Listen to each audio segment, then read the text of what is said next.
दत्त संप्रदायाची गुरु परंपरा इतकी शक्तिशाली का आहे? कुणालाच माहीत नसलेले हे गूढ सत्य ऐकाच. दत्त संप्रदायात श्रीपाद श्रीवल्लभ महाराज, श्री नृसिंह सरस्वती महाराज, श्री स्वामी समर्थ महाराज यांसारख्या अवतारांची शक्ती कार्यरत आहे. जेव्हा आपण एखाद्या गुरूंचा फोटो समोर ठेवून जप करतो, तेव्हा आपली संकल्प शक्ती अनेक पटींनी वाढते आणि कठीण कामे सुलभ होतात. दत्त भक्ताला कधीही एकटे वाटत नाही. जीवनाच्या वळणावर जेव्हा गोंधळ उरतो, तेव्हा कोणाचे तरी बोलणे, पुस्तकातील एखादे वाक्य किंवा अचानक सुचलेला विचार या रूपात गुरु मार्गदर्शन करतातच. हा भक्तांचा दांडगा विश्वास आणि अनुभव आहे. आपल्या कर्माचे फळ आपल्याला भोगावेच लागते, पण दत्तगुरूंना शरण गेल्यावर त्या भोगाची तीव्रता कमी होते. एखाद्या मोठ्या अपघाताऐवजी केवळ छोटी जखम होणे, हा गुरुप्रसादाचा अनुभव अनेक दत्तभक्तांनी घेतला आहे. दत्त उपासना शेवटी आपल्याला मी आणि माझे गुरु एकच आहोत या अद्वैत भावाकडे नेते. या स्थितीत पोहोचलेल्या साधकाला जगातील सर्व चराचर सृष्टीत दत्तगुरूंचेच दर्शन घडते. हीच उपासनेची सर्वोच्च अवस्था आहे. दत्त संप्रदायाची गुरु परंपरा ही कोणत्याही सामान्य मानवापासून नाही, तर साक्षात ब्रह्मा, विष्णू आणि महेश या त्रिदेवांपासून सुरू होते. श्री दत्तात्रेय हे या परंपरेचे आदिगुरु असून विश्वातील संपूर्ण ज्ञान, वैराग्य आणि भक्तीचे ते अंतिम व सर्वोच्च उगमस्थान मानले जातात. या परंपरेतील प्रत्येक गुरु हा वेगळा नसून तो याच मूळ दत्त तत्वाचा अत्यंत तेजस्वी आणि भक्तांच्या कल्याणासाठी घेतलेला अवतार आहे. या त्रिगुणात्मक ऊर्जेमुळे संप्रदायाला सृष्टीचे पालन, दुष्टांचे निर्दालन आणि भक्तांचा उद्धार करण्याचे अफाट आणि परिपूर्ण सामर्थ्य लाभले आहे. दत्तगुरूंची हीच मूळ शक्ती आज हजारो वर्षांनंतरही संप्रदायाच्या प्रत्येक प्रवाहात आणि मंत्रात अत्यंत जिवंतपणे आणि अखंडितपणे कार्य करत आहे. कलियुगातील मानवाच्या उद्धारासाठी दत्तगुरूंनी पीठापूर येथे श्रीपाद श्रीवल्लभ हा पहिला अत्यंत दैवी आणि प्रगल्भ अवतार धारण केला. या अवतारातून त्यांनी केवळ कर्मकांडापेक्षा खऱ्या आणि निष्काम भक्तीचा पाया रचून दत्त संप्रदायाला एक अत्यंत मजबूत आणि स्पष्ट दिशा दिली.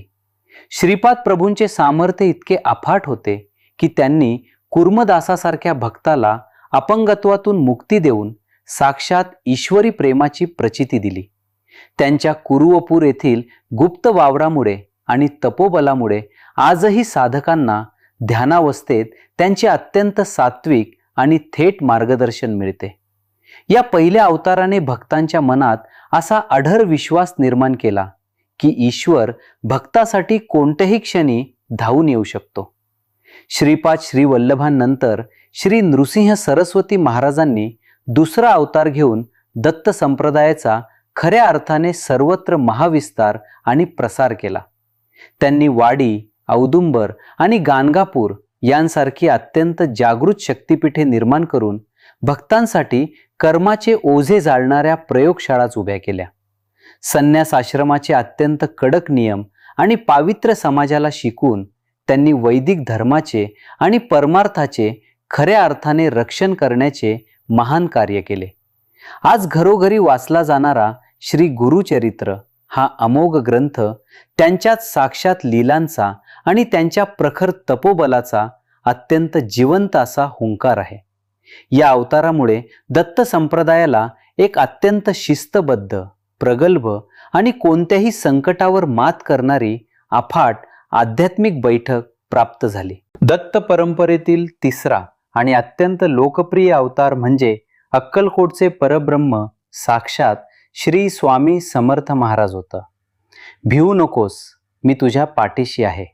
हे त्यांचे केवळ एक वाक्य नसून ते संपूर्ण ब्रह्मांड चालवणाऱ्या आदिगुरूंचे भक्तांना दिलेले सर्वोच्च अभयदान आहे. त्यांनी कोणत्याही जाती धर्माचा भेद न मानता केवळ शुद्ध भक्ती पाहणाऱ्या प्रत्येकाला आपल्या मायेच्या अत्यंत विशाल कुशीत सामावून घेतले. त्यांचे सामर्थ्य इतके अनाकलनीय होते की केवळ त्यांच्या एका कटाक्षाने भक्तांचे मरण टळत असे आणि पूर्वजन्मांचे भयंकर शाप कायमचे जरून खाक होत असत.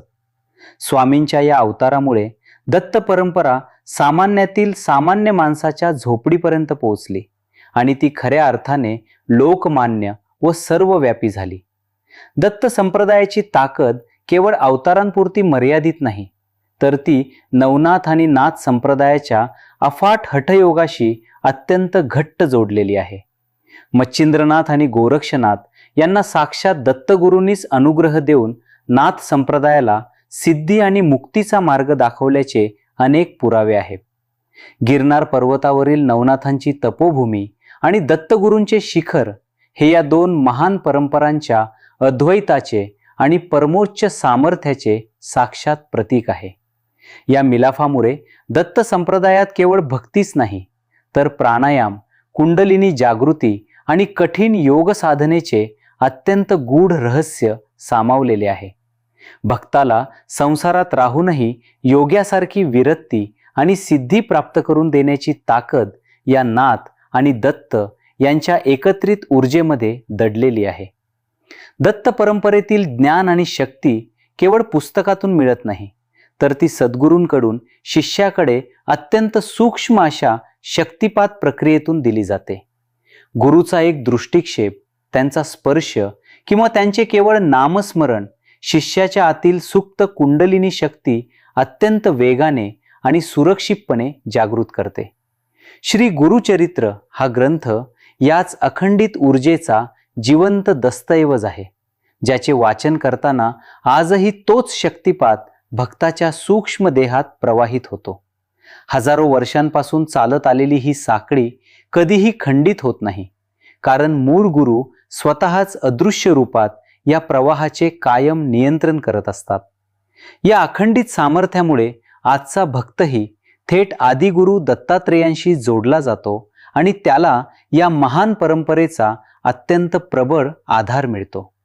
दत्त परंपरेतील अनेक संत आणि अवतार हे अवधूत अवस्थेत वावरताना दिसतात, जे या संप्रदायाचे एक अत्यंत गूढ आणि अनाकलनीय रहस्य आहे. जगाच्या दृष्टीने वेडेवाकडे वाटणारे हे अवधूत आतून अत्यंत प्रगल्भ, स्थिर आणि ब्रह्मानंदात पूर्णपणे विलीन झालेले साक्षात परब्रह्मच असतात. त्यांच्या शिव्या किंवा रागामध्येही भक्ताचे कल्याण करण्याची आणि त्याचे प्रारब्ध जाळून टाकण्याची अफाट आणि अचूक ताकद लपलेली असते. या अवस्थेतील गुरु भक्ताला भौतिक यशाच्या पलीकडे नेऊन सर्व काही मिथ्या आहे या अंतिम आणि खऱ्या सत्याची जिवंत ओळख करून देतात. दत्त संप्रदायातील हे अवधूत तत्व माणसाला अहंकाराच्या शिखरावरून खाली आणून अत्यंत उच्च दर्जाची निष्काम शरणागती शिकवते. दत्त संप्रदायाचे सर्वात मोठे सामर्थ्य हे त्याच्या अत्यंत विशाल आणि कोणत्याही बंधनात न अडकणाऱ्या सर्व समावेशकतेमध्ये दडलेले आहे. इथे भक्ताची जात, धर्म, गरीब श्रीमंत किंवा त्याचा भूतकाळ पाहिला जात नाही. तिथे केवळ त्याच्या डोळ्यांतील भक्ती आणि अश्रू पाहिले जातात. हिंदू मुस्लिम ऐक्याचे प्रतीक असणारे श्री साईबाबा, ताजुद्दीन बाबा यांसारखे महान अवलिया याच दत्त परंपरेचे अत्यंत तेजस्वी आणि साक्षात अवतार आहेत. या परंपरेने कर्मकांडाच्या कठोर नियमांना फाटा देऊन श्रद्धा आणि सबुरी या दोन अत्यंत सोप्या पण प्रबळ सूत्रांवर संपूर्ण समाजाला एकत्र बांधले. दत्तगुरूंचा दरबार हा खऱ्या अर्थाने विश्वाचा दरबार आहे, जिथे येणाऱ्या प्रत्येक दुःखी आणि खऱ्या जीवाला कोणत्याही भेदाविना मायेची कुशी मिळते.